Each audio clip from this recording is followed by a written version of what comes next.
Case taking Ayurvedic point of view. नमस्कार, मैं वैद्य राहुल साळुंखे। आज हम अगले पॉइंट के बारे में बात करने वाले हैं। अगला पॉइंट जो है वो संदर्भ। आपको आपके पास जो रुग्ण आया है उसको किसने भेजा है, हाँ, ये पॉइंट केस पेपर में रहना चाहिए। उस संदर्भ में वो रुग्ण किसी वैद्य ने आपके पास भेजा है, किसी डॉक्टर ने आपके पास भेजा है, किसी किसी ऐसे इंसान ने भेजा है जिसका कोई रिलेटिव अच्छा हुआ है।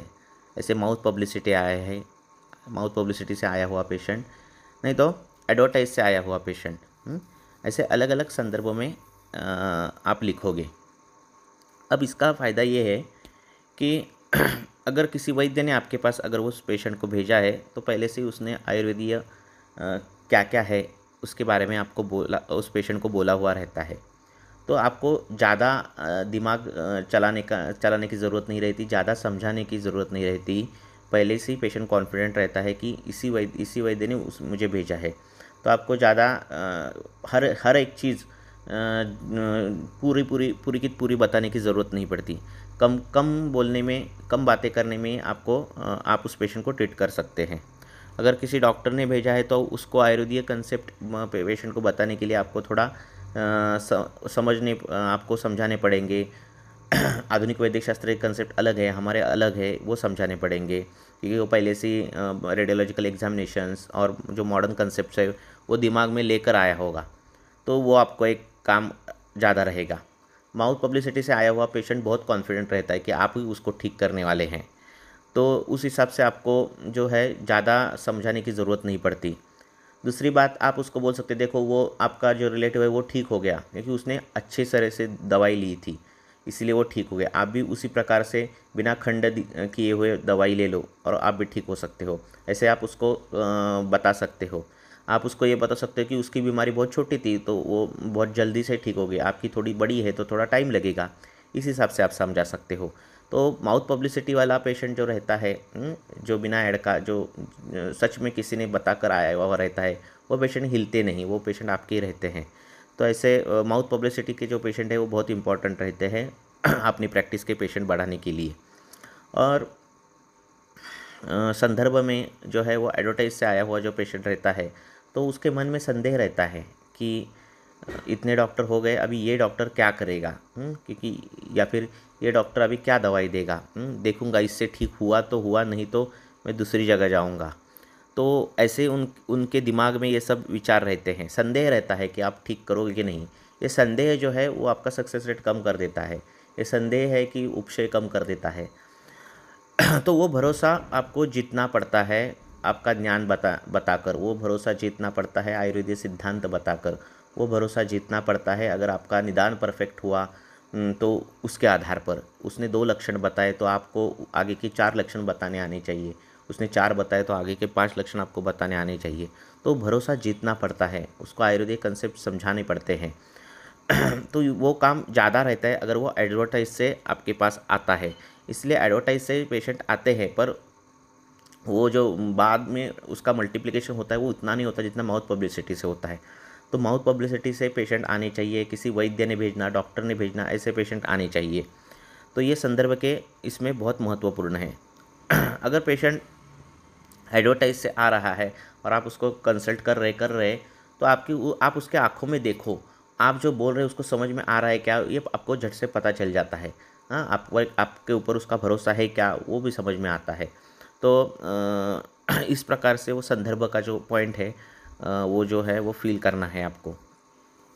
दूसरा अगला पॉइंट है कि रुग्ण का वज़न। कई रुग्ण रहते हैं क्लिनिक में, वो पहले आते हैं तो वेइंग मशीन पर ही खड़े रहते हैं, उनको बहुत वो फैसिनेटेड रहते हैं वज़न के। तो पहले 70 था, अभी 69 है, पहले 69 था, अभी 71 है। ये उनका बहुत ये रहता है, इधर जहाँ जाए और जहाँ जहाँ वेइंग मशीन दिखे वहाँ वो वज़न करते हैं। बहुत हेल्थ कॉन्शियस ऐसे लोग रहते हैं, ज़्यादा वज़न करने वाले, तो वो भी आपको पता चल जाता है।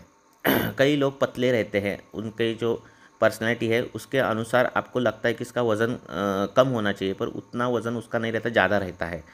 हाँ, तो जिसका अस्थि धातु अच्छा है, मांस धातु अच्छा है, ऐसे अस्थि मांस धातु सार पुरुष जो है उनके वज़न बहुत कम ज़्यादा रहते हैं और वो मेद जैसे उसका लंबन नहीं रहता, पेट नहीं लंबन रहता, पर वज़न अच्छा रहता है, वो घटिव रहते हैं, घटित रहते हैं। हाँ, तो उनमें आप देख सकते हो कि ऐसे लोग ऐसे उनको उनकी जो ये व्याधि क्षमत्व है वो भी ज़्यादा रहता है, तो वो भी आप वज़न के इसमें देख सकते हो। दूसरी बात है कि जो बॉडी मास इंडेक्स है वो हम नहीं मानते। हाँ, हमारे इसमें स्थूलता की डेफिनेशन अलग है। हाँ, स्पिक्स स्तनोदर लंबन होना चाहिए, अल्पचेष्टित श्वास होना चाहिए, ऐसी चीज़ें हो तो हम उसको मेद जिसका ज़्यादा बड़ा है अति स्थूल रुग्ण जो है वो बोलते हैं। हाँ, कई रुग्ण रहते हैं उनके बार बार वजन धीरे धीरे कम होता है, तो उसमें राजयक्ष्मा की संप्राप्ति होती है क्या, हो रही है क्या, धातुपाक हो रहा है क्या, ऐसी चीज़ें आप रूल आउट कर सकते हो है। मॉडर्न में थायराइड और ये सब जो देखते हैं वो देख सकते हो। वात व्याधि जो रहते हैं उनमें वज़न धीरे धीरे कम ही होता है। जीर्ण वात व्याधि या फिर वात से पीड़ित जो भी व्यक्ति है उसका वज़न कम ही रहता है। कई लोग मांसाशन ज़्यादा करते हैं, कई धर्म और इसमें, तो उनमें जो है वज़न ज़्यादा रहता है और मांस का वज़न ज़्यादा रहता है, लंबन नहीं ज़्यादा रहता है पर मांस का वज़न ज़्यादा रहता है, तो वो भी देख सकते हो। उनमें मांसदुष्टिकर हेतु ज़्यादा दिखते हैं, तो वो भी आप उस हिसाब से व्याधि का अध्ययन कर सकते हो। विरुद्धासन करने वाले लोग पर विरुद्धासन कर रहे हैं, खाना बहुत खा रहे हैं पर वज़न नहीं बढ़ रहा है, वज़न बहुत कम दिखा रहा है, तो श्रोतरोधजन्य ये क्षय है, ये आप ऐसे निदान कर सकते हो। राजयक्ष्मा में जैसे बताया गया है तो वैसे आप निदान कर सकते हो। स्थूल रुग्ण जो रहते हैं उनमें जिनका वज़न ज़्यादा है उनमें आप कई हेतु है जो कॉमन आपको दिखते हैं, जैसे दिवास्वाप है, अध्यशन है, या फिर अत्याशन है, ज़्यादा खाना है, या फिर मधुर सेवन ज़्यादा है, श्लेष्म आहार सेवन ज़्यादा है, ऐसे हेतु मिलते हैं। तो वो भी आप स्थूलता इसमें आप उसका अध्ययन कर सकते हो। प्रायः मिलेंगे, हर टाइम मिलेंगे ऐसा नहीं है, पर ज़्यादातर मिलते हैं। तो इस प्रकार से दिवास्वाप करने वालों में कौन सी व्याधियाँ आती है ग्रंथ में, उसका अध्ययन आप कर सकते हो। अत्याशन करने वालों में अन्न व श्रोतों की कौन व्याधि आती है, उसका आप चयन करके उस पेशेंट को बोल सकते हो कि आपको ये व्याधि है ना, तो वो बोलेगा हाँ। तो इस प्रकार से जो वज़न है उसके बारे में आप सोच सकते हो। अति स्थूल व्यक्ति जो रहते हैं, वज़न ज़्यादा रहते हैं, उनमें अतिस्वेद प्रवर्तन ज़्यादा रहता है। अतिस्वेद प्रवर्तन के कारण त्वक विकृतियाँ ज़्यादा आती है, तो उसका भी अध्ययन जो है वो आप उस प्रकार से कर सकते हो। दूसरी बात जो है उस रुग्ण का शिक्षण, हाँ, उसका एजुकेशन, तो शिक्षण ये पॉइंट आपके केस पेपर में रहना चाहिए। तो शिक्षण जो है वो बहुत महत्वपूर्ण है। मैथमेटिक्स, फिजिक्स ऐसे पढ़े हुए जो लोग रहते हैं जिनका जीवशास्त्र से ज़्यादा संबंध नहीं रहता है, जो यंत्र और उसमें जो जिनका शिक्षण रहता है, उनकी जो मेंटालिटी जो है वो 2+2=4 रहती है।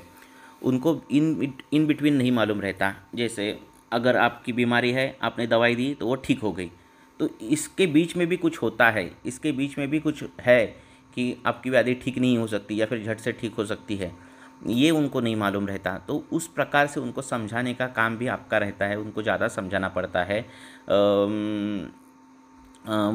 सेंटी होकर समझाने का कुछ फ़ायदा नहीं होता उनको।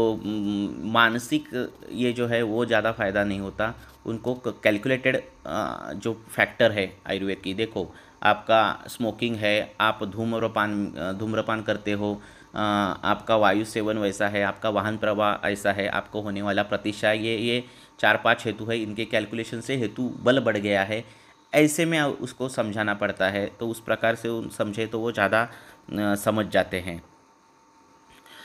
मैकेनिक ऐसे जो काम रहते हैं उनको उनकी भाषा में समझाना पड़ता है कि आपका घुटना है तो उन घुटनों में जो लुब्रिकेशन है, जैसे बॉडी में ऑयल रहता है वो कम हो गया है, तो उस प्रकार से हम जब तेल लगाते हैं, उसको मालिश करते हैं और तेल को सेकते हैं, तो वो अंदर का जो लुब्रिकेशन है, तो जो लुब्रिकेशन है वो बढ़ जाता है और फिर घुटना ठीक हो जाता है। उस लैंग्वेज में आपको जाना पड़ता है, उस लेवल तक जाना पड़ता है। देखो आप वैद्य हो, उनके आनंद के लिए आप प्रैक्टिस कर रहे हो, उनको ठीक लगना चाहिए, आपको नहीं, उनको ठीक लगना चाहिए। तो इस हिसाब से आपको ट्रीटमेंट करनी है। जब आप उसको समझाओगे कुछ नई चीज़, वमन हो, चाहे कोई भी चीज़, आप नई चीज़ उसको समझाओगे, जो चीज़ उसने कभी पहले सुनी नहीं है, ऐसी चीज़ समझाते समय उसके आँखों में देखो, समझ जाता है कि वो चीज़ उसको समझी है क्या नहीं समझी है। हाँ, तो उस हिसाब से जब तक उस आपको लगता नहीं कि इसका सेटिस्फेक्शन नहीं हुआ, उसका आँखें नहीं बोल रही कि मुझे चीज़ समझ गई, तब तक उसको समझाना आपका काम है। पहली जब केस हिस्ट्री आप लेते हो तो रुग्ण को इतना टाइम दिया करो, बाद में फॉलोअप में इतना टाइम नहीं दिया तो भी चलता है, पर पहला जो रहता है उस समय आपको जो है उस पेशेंट पर काफ़ी समय बिताना पड़ता है।